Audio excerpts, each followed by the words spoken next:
Hey everybody, Jason Burmas here. Excuse me. And Daniel Pearl was trending today, and not for any sort of a good reason. For those that are unfamiliar with the story of Daniel Pearl, who he is, and why he's significant, I'm going to give you a small synopsis. But if you've been watching this channel, I talk about him often for a couple of reasons. Number one, this is the guy that was the first victim in a beheading video that scared the absolute shiz diz nizzle out of the United States post 9/11. This is the original terrorist, in your face, F you, and it was framed in a manner where, he had to read things that were written for him. He had to talk about his Jewish ethnicity. And today, when he was trending, I saw that that was the large focal point. Why was he trending? Well, the man right here, Omar Saeed Sheikh, he's the man that was convicted of his murder. And I knew that he was sentenced to death. And I thought that that had been carried out. I may have even reported that he was sentenced to death. Guess what? They overturned it. And he only spent 7 years there. Now, why is that important? Supposedly, this is the guy that beheads another man on video for propaganda purpose for Islamic terrorists, but that's not really who that guy is. Who is that guy? Well, that guy is a facilitator of $100,000 to Muhammad Atta from the Pakistani ISI chief, General Mahmoud Ahmed, prior to the attacks. Now, obviously, the 9/11 Commission report, a lot of that is just fiction. It's obfuscation. It's limited hangout. It's a whitewash. I think anybody who's done their research knows that. We're going to get into that in a moment. If you've seen my films, Fabled Enemies, must watch, has a huge section on Pakistan's role in 9/11. For instance, outside of that, remember, bin Laden himself, okay, on the eve of 9/11, was being protected by the Pakistani military in a Pakistan hospital. All right, that's Dan Rather, CBS, reporting shortly after the attacks. Never went with it in the mainstream media. If you believe the raid, that Seymour Hersh has a lot of questions about. Where was bin Laden when they supposedly got him with SEAL Team 6? Pakistan. All right? And that's because Pakistan and the ISI are really a proxy network for the Central Intelligence Agency. They're part of that same network back in the 70s and 80s against the Russians, right, when bin Laden was our asset. In fact, that's in my film, Fabled Enemies and Invisible Empire. Okay? So the guy who's now getting off, who supposedly beheaded him, is also a facilitator of what?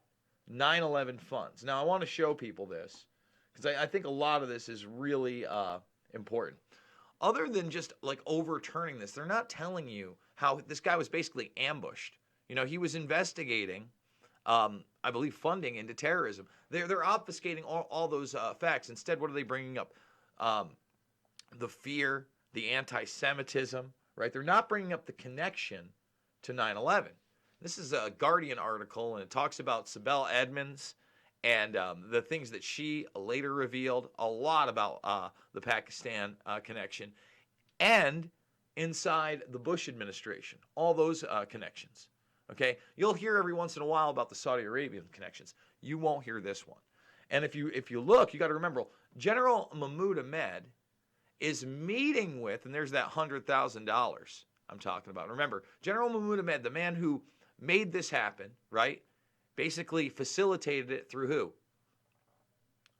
Where is it?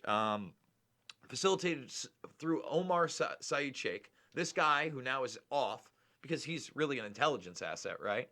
They're not really going to kill him, I guess. They cut a deal. All right. He's in D.C. the week of 9/11 and the morning of 9/11. He's meeting with George Tenet, Mark Grossman. It later came out, even though Condoleezza Rice lied about it, Condoleezza Rice. All right.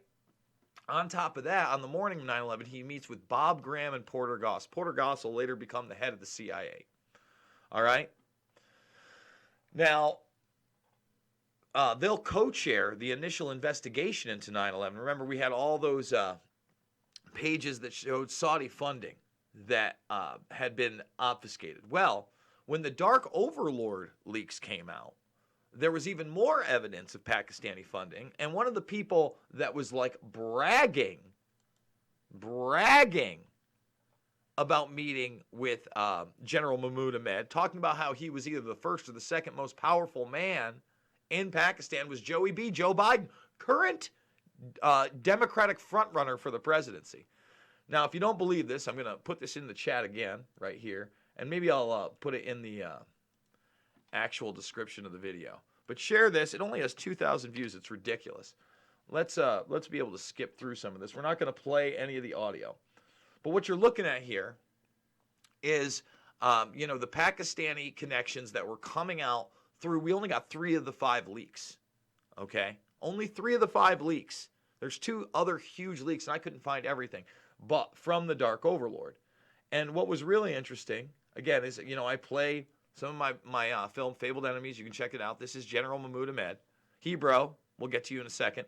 This is the guy that's facilitating it through Omar Saeed Sheikh, right? And Joey B, in my film, is threatening Pakistan on the Senate floor. They pretend to be our friends. Meanwhile, he's met with this guy, and if you watch this, and by the way, he admits to the Pakistani ISI connection twice on video. It's in my film, Fabled Enemies. But he went on TV, all right, literally days after 9/11 and bragged about the meeting with the guy. All of this will never be talked about the mainstream media. They won't even talk about how the man's visibly senile and has disturbingly touched many a child and woman on video. That article you link about the doctor with TML has been removed, the local station. Very weird, since he says it works, and is a virologist. Hebrew, I may address that because it turns out TML is actually a form of thimerosal. So, I didn't know that. Somebody sent me that, and I looked at it. I was like, wow, that's a totally separate issue other than this. I appreciate the super chat. It's so hard to get away from the coronavirus info, guys, when I'm trying to keep up on this. But another thing, when you talk about Joey B, is none of what I just discussed was ever directed at him in a debate. None of those hacks up there would ever touch that subject. That Joe Biden openly and willingly, before even becoming the vice president of the United States, covered up the facilitation of the 9/11 attacks via the Pakistani ISI. It's right in your face. He's an establishment guy. You go watch my Bill Barr deep dive, Bill Barr Deep State deep dive. Who's cheering him on before they vote him in as the youngest attorney general under George H.W. Bush? It's Joey B. They don't even take a vote. The ayes have it. So, Daniel Pearl popping up in the news because the man that murdered him, who is clearly an intelligence asset, and remember the Pakistani ISI and the CIA, they work together a lot. And don't get me wrong, there's backdoor shenanigans afoot, but think about how much our intelligence community tells us we need to trust them and how they never get anything wrong. And then they get everything wrong. And then they apologize. Do you think that's the truth? Or do you think that they selectively target information for propaganda purposes to further the goals of the military-industrial complex? You tell me. Thumbs this video up, subscribe, and share, guys.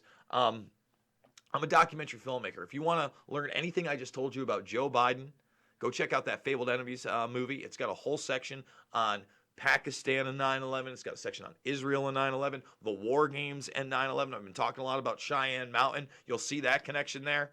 And then Shade the Motion Picture if you want to know what's going on here. Of course, I love Loose Change, Final Cut, and Invisible Empire. All of my documentaries playlist section. Make sure you're subscribed Remember, we're doing it on Rockfin Live every Tuesday for everybody. So you can sign up for Rockfin for free. Noon on Tuesdays, we'll have an exclusive. If you join live, it's free, and then we're going to make it premium. We're also going to unpremium a lot of this stuff here, including this one tomorrow that's an exclusive on Rockfin. So make sure you're signed up just for those exclusives. If you're not subscribed, subscribe now. Owen, thank you so much for that super chat. I appreciate it. Let's get to 50,000.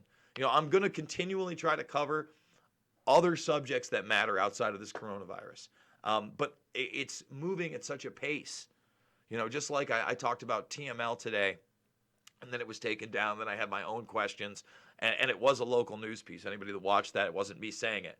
So I'm trying to keep up as heavily on all the information that's coming out. I'm going to try to do an Epstein video as well. And guys, if you want to financially support me, we just started this one. It's Media Month 10. What do we got here? Dude, good work with framing the world. Is there any chance you and Luke can start working together again? I reached out to Luke while I was down in D.C. Just before the National File event, and it didn't seem like he wanted to get back together. Didn't want to get the band back together. But you never know. People change. My heart's open. I got nothing but love, and obviously I'm trying to do the right thing. So guys, thank you so much. And again, if you see somebody talking about this story, let them know why it's relevant via 9/11 Truth, the war of terror, and the lies we're continually being told. Love you guys. See you on the flip.